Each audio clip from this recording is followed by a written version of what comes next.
Evolving digital landscape. For your business to thrive, you must adapt or die. Welcome to Marketing in the Age of AI, the podcast helping you harness the power of AI and marketing tools to revitalize and grow your business. And now here's your host, marketing expert and author of Authentic Marketing in the Age of AI, Emmanuel Rose.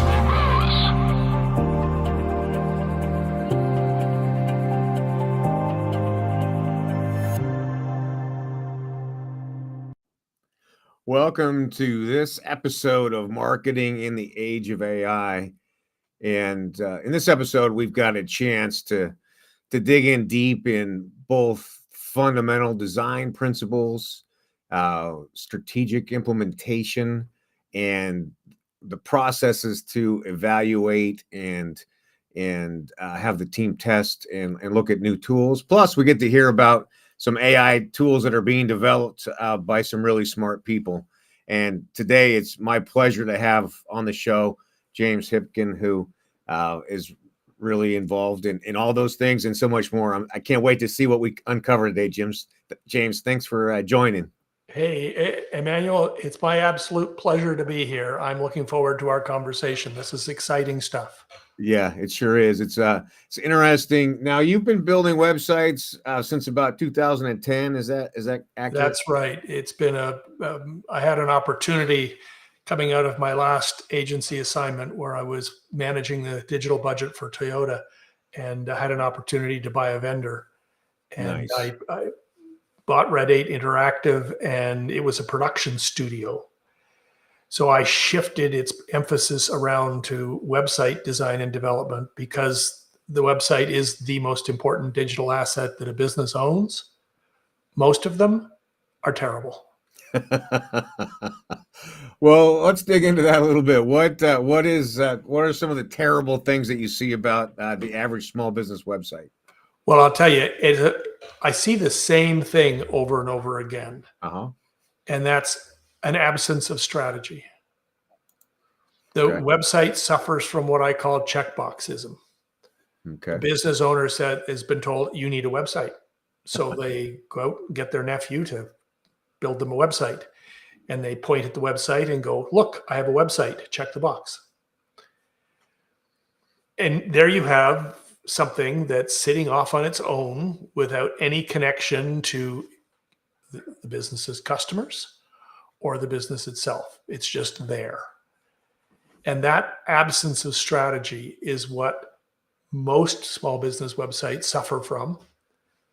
And it's the most important thing when it comes to creating an online doorway that's going to give value to your customers as well as to your business.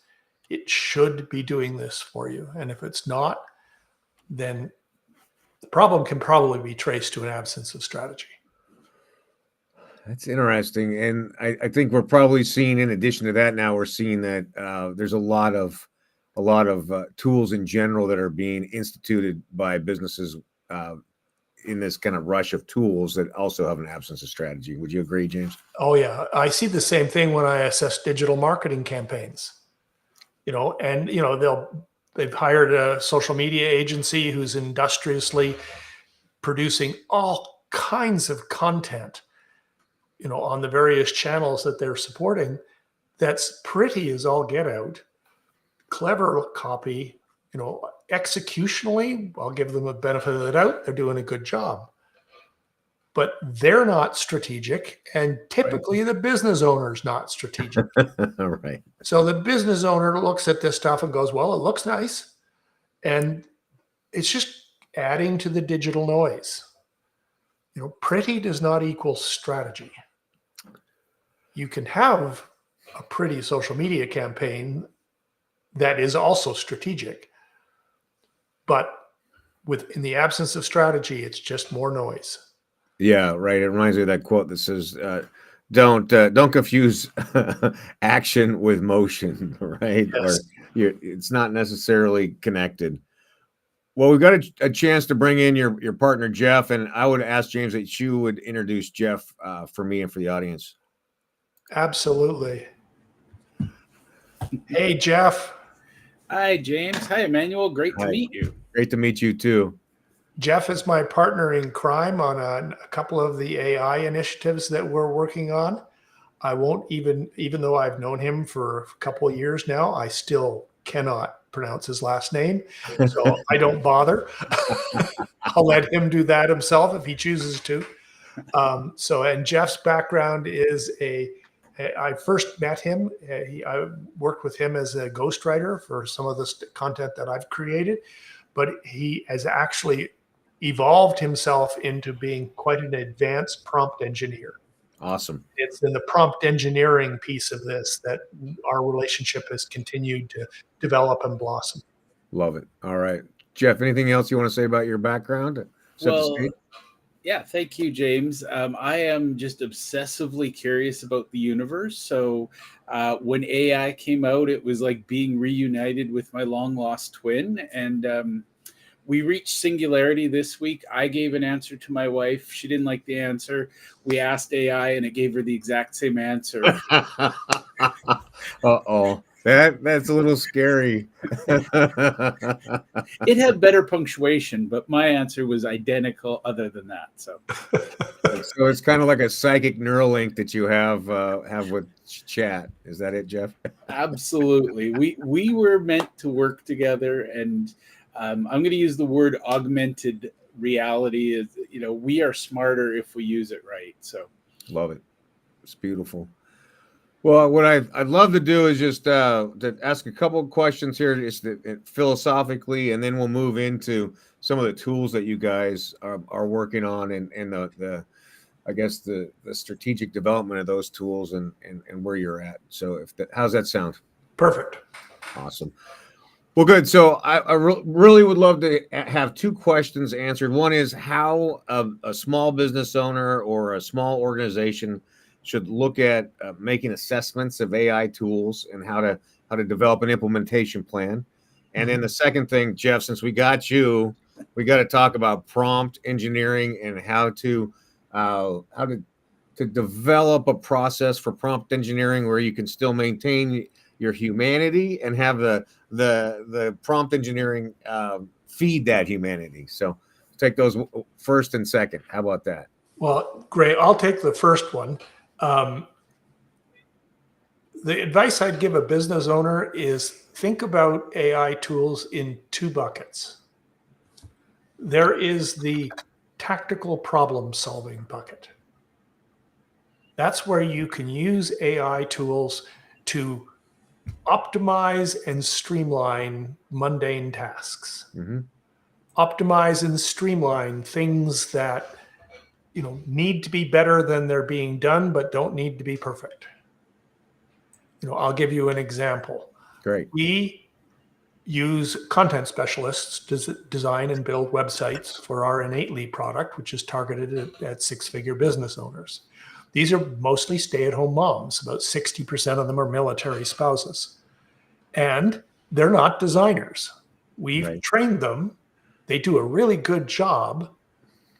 But the whole thing about color, what separates a professional website from an amateur website, oftentimes it's the use of color. And web designers use a concept that they've stolen from the interior design industry called the 60-30-10 color palette. Yep.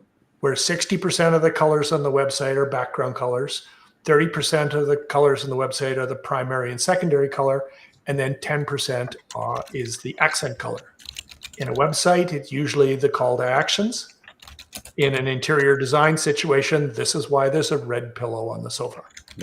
Right? Yep. Dimensionality. Yep. I spent about a month working on a prompt with ChatGPT. If we put in one color hex code, it will spit out a complete color palette for a website based on that one color. Interesting. And it was an iterative process. I did my first go. I sent it off to a bunch of designers that I know. Quick little side note, and much to my wife's amazement, I've worked with a lot of people over the years, and for some strange reason, they like me. So I reach out and ask them to do things like this. These are top tier designers, right? Yeah. Working at Apple, working at major brands, that sort of thing. So they would give me feedback and I would work on the prompt some more and then I'd send it off again. We went through this 3 or 4 times, this circular thing. At the end of it, the general consensus was, well, it's not as good as what I would probably do myself, but my God, it's 80% better than what most people can do.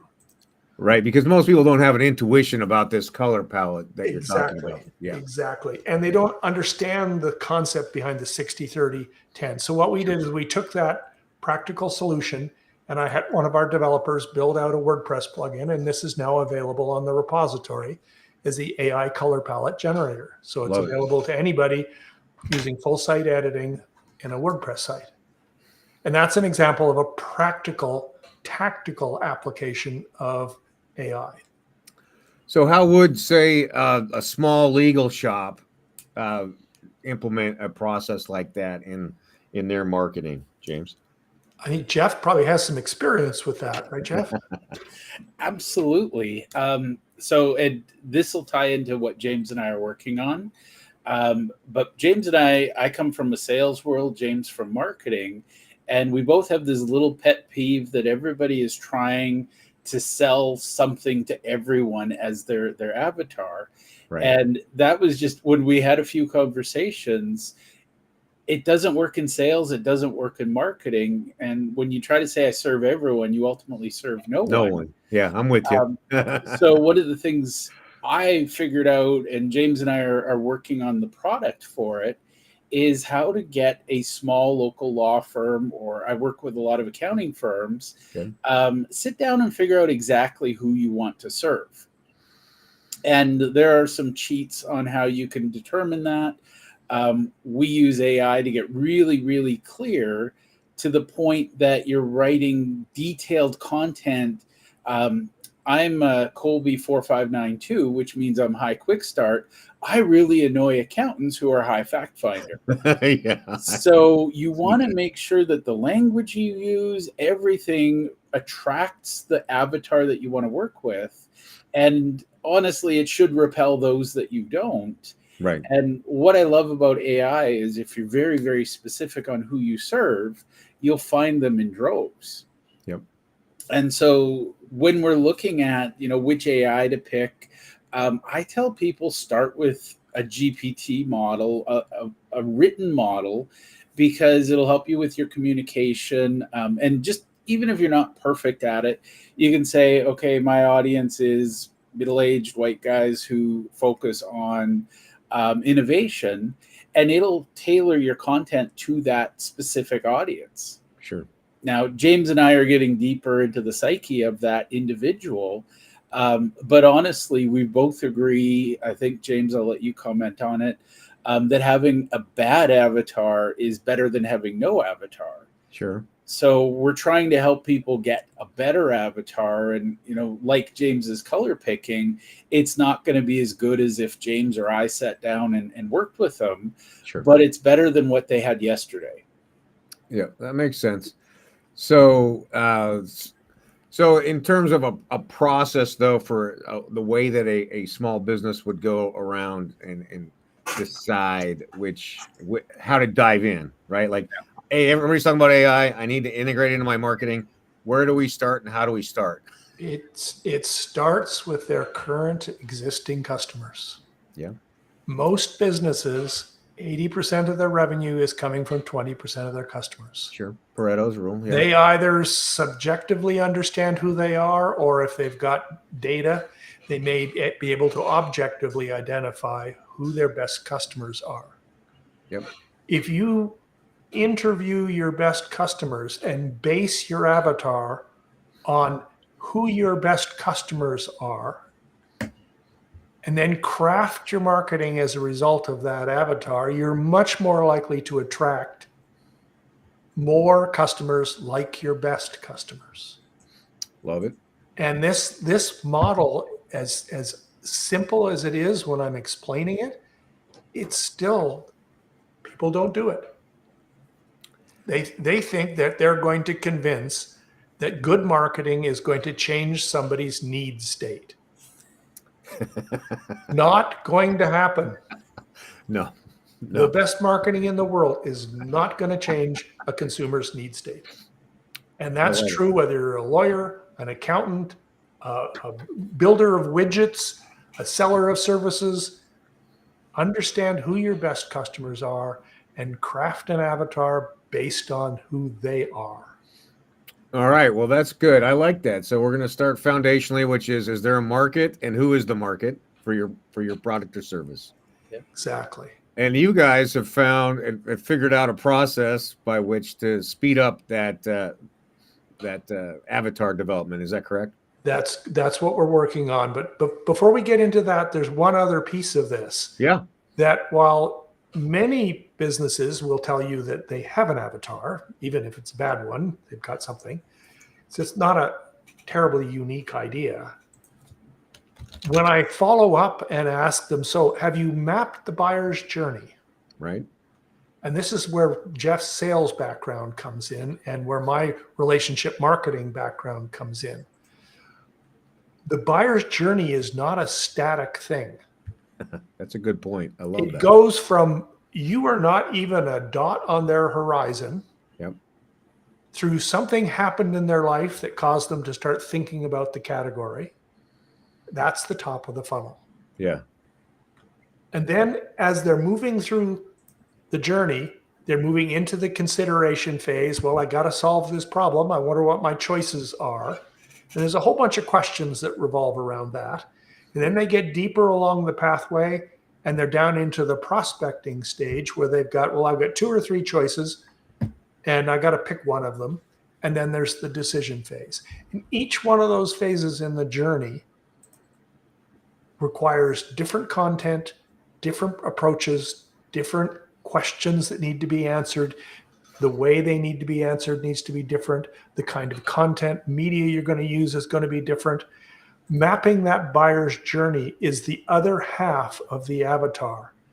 And when you bring the two together, it's a classic 1 + 1 = 3. Love it. Because there's 4 different types of learning that happens in human beings, right? So you have to repurpose your content to match their learning style.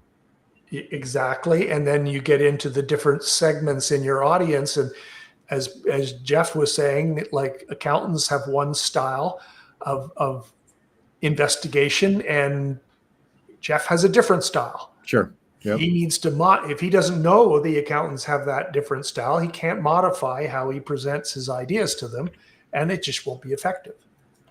And what I'm seeing now and what the studies are showing is that in B2B purchasing, it's as much as 6 hours of research that a prospect is doing before they're making any kind of decision. And the other interesting thing is the first provider they call has an 84% chance to close that deal. Mm-hmm. So the speed to lead and the depth of content are 2 super critical things in our jobs. Right. And also, when I was working in relationship marketing, we sponsored a large research study for a telecommunications company who was literally losing customers faster than they were gaining customers.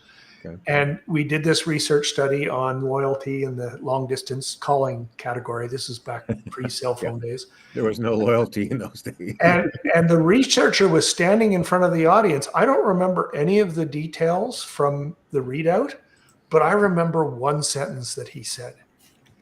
This is a guy who specializes in loyalty research. And he said, 90% of loyalty problems can be traced to a flawed sales process. Mm. And this is where mapping the buyer's journey becomes so important because not only does it make your marketing more effective by drawing people along, you're building trust along the way. You're building relationship along the way. Right. When they make the purchase, it's not a sale. It's the next logical step in their journey. Right. I love it. And that makes them much more likely to buy again because remember, another old marketing axiom, right? The most important sale is not the first sale. Right. It's the second. Yep. And then that whole idea of them becoming advocates and referring and all those things that happen down the line as well. And willingness to buy more products and services from the company. There are 5 ways that loyal customers bring value to a business. Well, let's see. I got upsell, cross-sell, institutionalize. What are the other 2? Well, there's The longer they're with you, the better return on investment you're getting from the initial acquisition Absolutely. cost. Yeah, for sure. The longer they're with you, the more likely they are to buy other products and services with you. Yeah, sure. The longer they're with you, the more likely they are to pay full price. They know your value proposition. Right. The longer they're with you, the less expensive they are to service Sure. because they understand how things work. Yep. And then the longer they're with you, the more likely they are to advocate for you and bring in other customers just like them. That's beautiful. Yeah. All right. Well, so I love that. So we got developing an avatar, and then we have the customer journey, and we'll call it customer retention is a big part of that customer journey.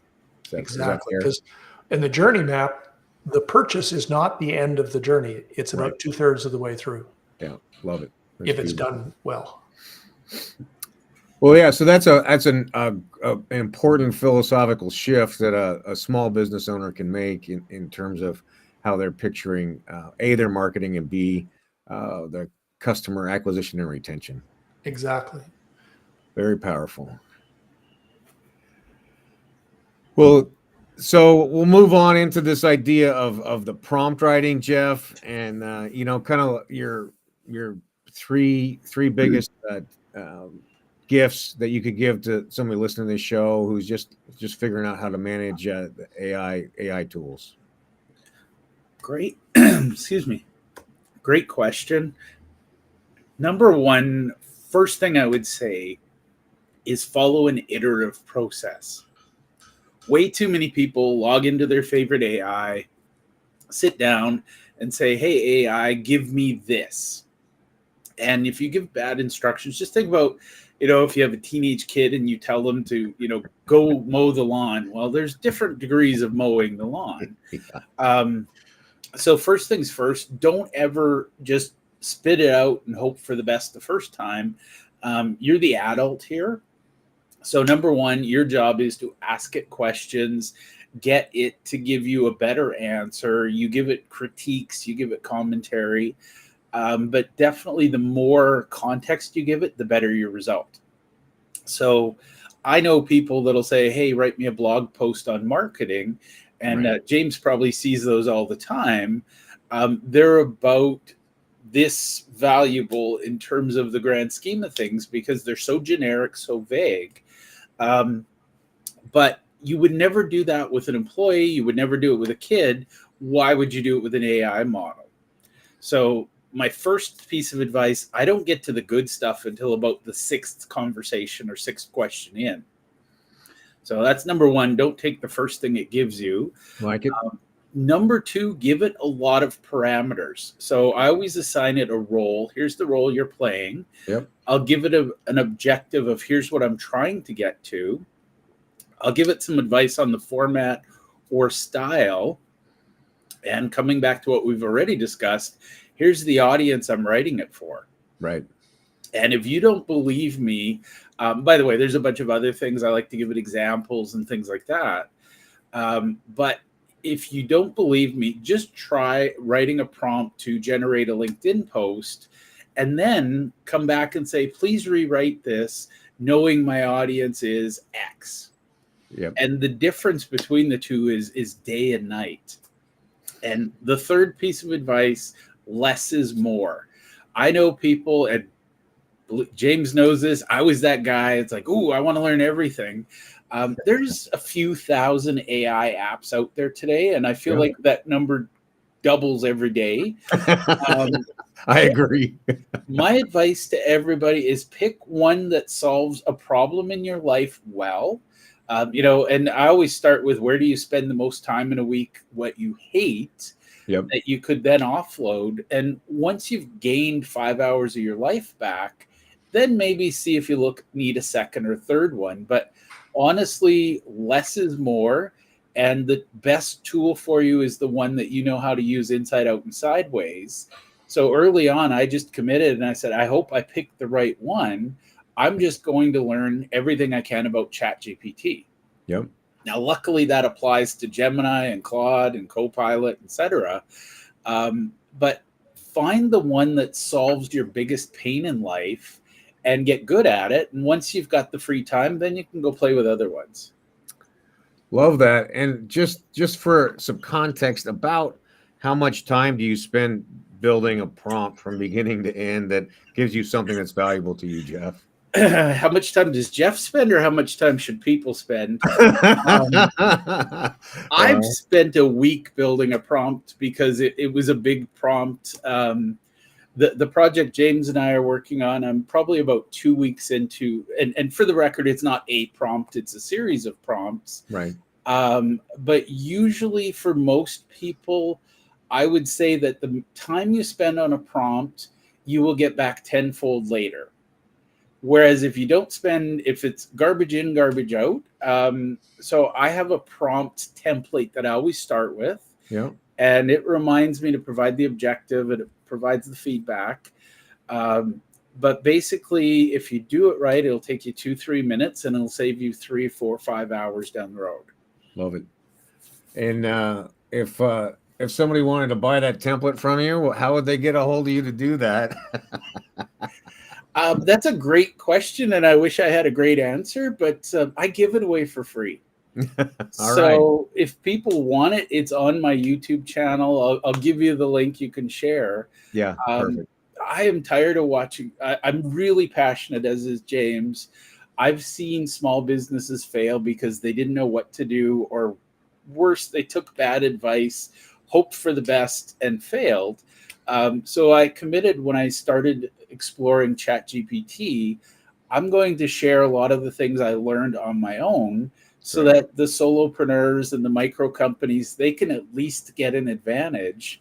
So I'll even send it to you for your show notes. You can put it wherever you want. But appreciate that. I believe with AI, if we share this knowledge, that humanity's better for it. But I will also say that in the hands of a novice, you're not going to get the same results I get, but you'll get better results than if you didn't do it. Well, I appreciate the largesse and your support of small business. So I want to be grateful to that, and we're all in the same feeling for that.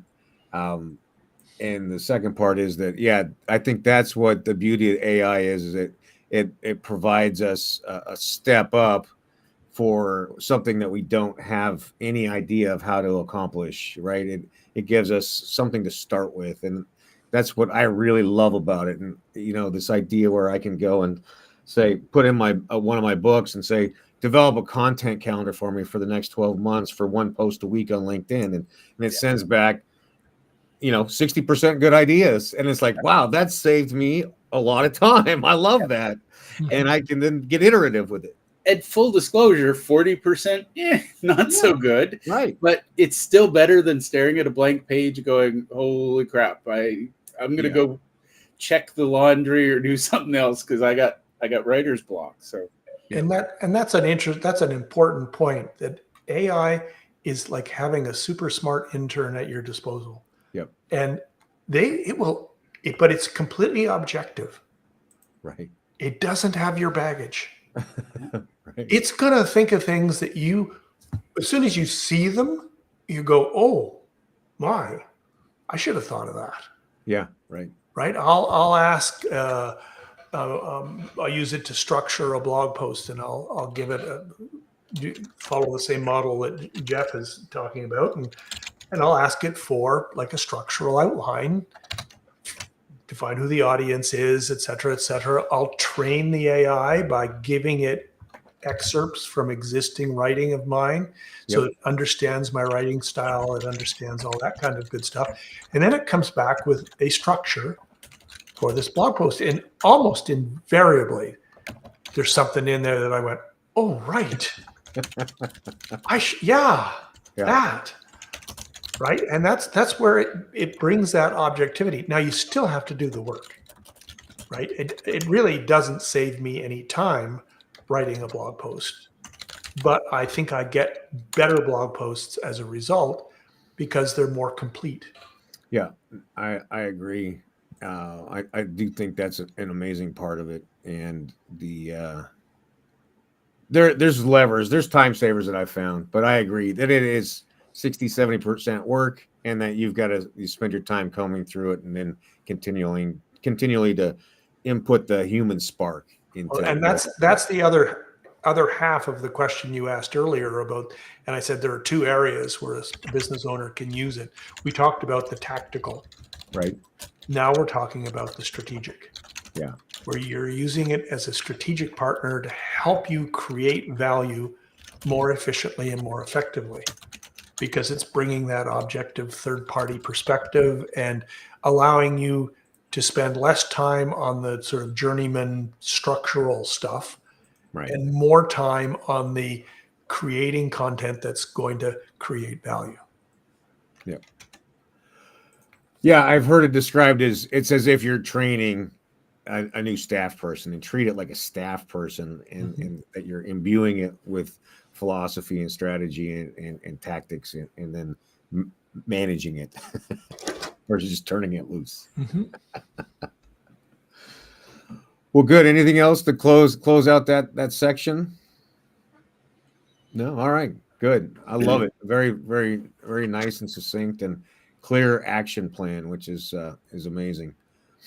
I'd love to hear just in any order, just a little bit more about the tools that you're creating, and what they're called and what their intended outcomes are. I guess I'll go. I mean, what the avatar and journey map that we talked about is such a powerful thing, but the traditional models on how these things are developed, when I was working with big brands with big multi-seven-figure budgets, we'd regularly spend $50,000 with a research company to build out the avatar and journey map for a customer segment. That's out of reach for most six-figure business owners. Sure. However, having that tool is so powerful. So we're partnering with a third person who was a very experienced market researcher in San Francisco, a woman I've worked with off and on for more years than she wants me to talk about. And she is developing an interview guide that we're using, and we will make available to small business owners so that they can reach out and find their best customers, do the interviews themselves, record those interviews, and then put the recordings into our model. We're building we build websites. It's our day-to-day. That's our day job. So we've got developers. We're going to build out a specific website for this where they'll log in, they'll put down the recordings, and then the model will transcribe the recordings into text and then analyze the recordings and it's not just machine learning. It moves up into inference and sort of draw thoughts out of the idea. And then we'll be able to spit out an avatar that describes their best customer in terms of demographics, their characteristics, the pain they're struggling with, and then the journey map. What got them thinking about it in the first place? Yep. How did they go about the research process? What were the important factors when they were doing their prospecting? And then what were the important factors when they were making their decision? And we're going to be able to pull all of that out. And because when I look at, we talked about this before about, you hire a social media agency and they're producing lots and lots of pretty noise. Yep. Because they aren't terribly strategic, and the business owner, this is not their world. They run a factory or they run a store or whatever it is they're doing. Or it's a law firm or an accounting firm. With the avatar and the journey map, they will then have the strategic foundation that they can give to the social media agencies. And this is the kind of people we're trying to talk to. These are the things that are important. They're very confident. So it speaks to language. It speaks to design. It informs so many people. It informs them in so many ways that it's going to be very powerful. So that's the product that we're developing. Well, that's an amazing concept and a great use of the tools and the AI tools. So I'm excited to experience that and see how that translates into marketing. Right. And they're also getting access to my brain and to Susan's brain and to Jeff's brain Yeah. by virtue of we're building and refining this thing. We're doing beta testing right now. And, it's the same iterative process that I described for the color palette generator, right? We feed in data, we get out output, we look at the output. Wow, that could be better this way, this way, this way, fine tune, fine tune, fine tune. So they're getting access to my 40 years of experience in high-end marketing and advertising, and Jeff's experience, and Susan also is in that same realm of 30 to 40 years of high-end work. Yeah. Well, no, there's a massive leverage in there, and there's a very nice map that you're creating for somebody to be able to follow, and then gives a really clear process for content creation. Right? Exactly. Yeah. That's the goal. Yeah, that's beautiful. Well, good. So that you've got that going, and when we have a release date that you're looking at, when people are to be able to sign up on a website and get it going. I'm going to say, go out on a limb and say sometime in August. Yeah, gotcha. But which means September, October, probably. Well, there may be a beta program launched in August that, at a discounted price while we're still working some of the kinks out. Nice. It sounds like a pretty simple idea. There's a lot of moving parts underneath it. Of course. That we want to make it very easy for the business owner. We want the business owner to get great value out of it. And that's going to take some trial and error. Well, good. I'd love to have you back later in the year when you guys have got it live and talk about it in depth and look at some examples. So, hey, we could do one live. Oh, that would be a lot of fun. That would be geeking out on marketing in the age of AI. I love it. I'll take you up on that, James. Fantastic. Yeah, that's good. And then so you've also got your color process that you're working on as a tool also. Yeah, that already exists. It's in the WordPress repository. It's in the plugin repository. And is that under the Innately brand, or how does somebody track that down? It's under a Red 8 Interactive. Okay. But if you just go to the WordPress repository, the plugins, and you do a search for AI color palette, it's the only one. So yeah, nice. You've owned that category. Yeah, well, for the moment anyway. It's like owning a sliver, but. Any other super secret software that you're developing with AI? Well, this is not marketing, but I occasionally get, like I was saying before, this never ceases to amaze. My wife is always amazed that people do this, but I keep getting called in, and I work as a fractional CMO, usually with startups who can't afford full-time but need access to somebody who's been there, done that. Yeah. And I'm working with a group of senior C-suite level executives who are building a solution for multi-seven-figure businesses. The challenge with multi-seven-figure businesses, they had the heady growth days that they were very successful. They were growing, 20%, 30% year over year. So exciting. And then they reached a plateau. Sure. They started to bring in HR departments and structure and legal and compliance and all kinds of things and suddenly they're stopped growing. So how do they get back to those halcyon days? Yeah. And it's our premise that talent is the key to it. Okay. Hiring the right people and promoting the right people. Putting them in a structure that's conducive to growth and to innovation. Right. And giving them the systems and processes to actually be able to take that innovation and integrate it back into the organization. And the classic best example of that is Amazon. And what Amazon's been able to do from we sell books online to being one of the largest corporations in the world. Right. Yeah. By constantly innovating and then knowing how to put that innovation back into their company. So that model is going to rely heavily because we feel that there's an awful lot of the existing practices are not smart. That's for sure. Reviewing resumes.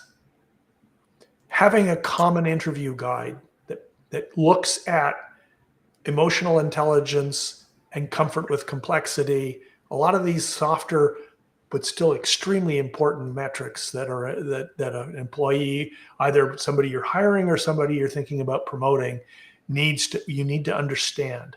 Right. And do they have good judgment? Do they make good decisions? Right.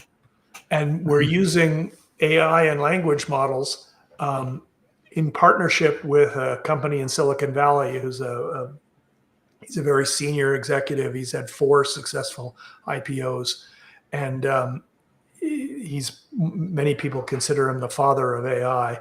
He wrote his PhD thesis on machine learning at Drucker, and he's the same age as me. So he's been doing this for a long time. He got out ahead of that curve, didn't he? Yep. And so we're using AI to bring smart to a lot of these talent management processes. Interesting. The concept of job descriptions. Hey, we need to fill a position. Quick, go to the hard drive, find an old job description, Right. change a couple words around. Yeah. No, we're developing a whole process that will take interviews with people and craft using AI to transcribe the interviews, and then the learning and the teaching we're going to be giving it, and to generate a job description, a smart job description that captures the technical essence of the job, but also the level of complexity, emotional, how many other people are they going to have to work with, emotional EQ, all these things are going to be built into these job descriptions. And then the job descriptions inform the recruiting process. Wow. Well, that sounds like an amazing tool also, and an interesting application into making the HR and some of those administrative processes functional for growth rather than just the brick wall that they tend to be now. Well, and that's a good example of the shift from using machine learning as a tactical tool to using it as a strategic tool. Right. There are already people using AI to assess resumes. Sure. But they're using that AI on a purely tactical level. Yeah. There's no strategic input being put into it. That's where the smart job description becomes a strategic element that has been also generated by using the ability of AI to analyze transcripts. Right. Well, I love it. I think those are all those examples are very high level, great applications of the tool, and using it to, like Jeff said earlier, to augment instead of replace. And I applaud the work that you guys are doing, and I truly appreciate you spending this much time with me and having this conversation. Well, it's our pleasure. Yeah. Let's see. So yeah, just so we know, how do we get in touch with you if we want to have another conversation?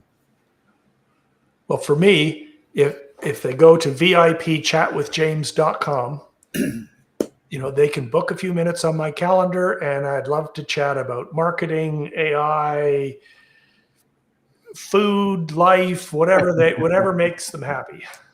I love it. All right. And Jeff, you got to say your last name for us just once. Sure. So for the record, I recognize it's hard to spell, hard to say, but it's Bourgeois. So anybody who wants to connect with me, the best place is LinkedIn. I am there 24/7 almost, not quite, but I do sleep occasionally. And I'll send you the link, Emmanuel, so they don't have to try spelling my name. Thank you. I promise it's very simple, but it's not as easy as Rose or Hipkin. I also promise that. It's like Naheem from the movie, right? Yeah, exactly. Naheem. It's easy. I learned how to spell it when I was about 8, so Yeah, right. Well, my godfather's last name's Stavrianidakis. So how would you like to have written that one out in longhand? Not a lot, no. Well, guys, thank you very much again for your time, and I appreciate it. We'll make sure that everybody has a chance to get in touch with you in the show notes. And I hope you have a great day and a great week, and we'll talk to you soon. Fantastic. Thank you. Thank you. Yeah.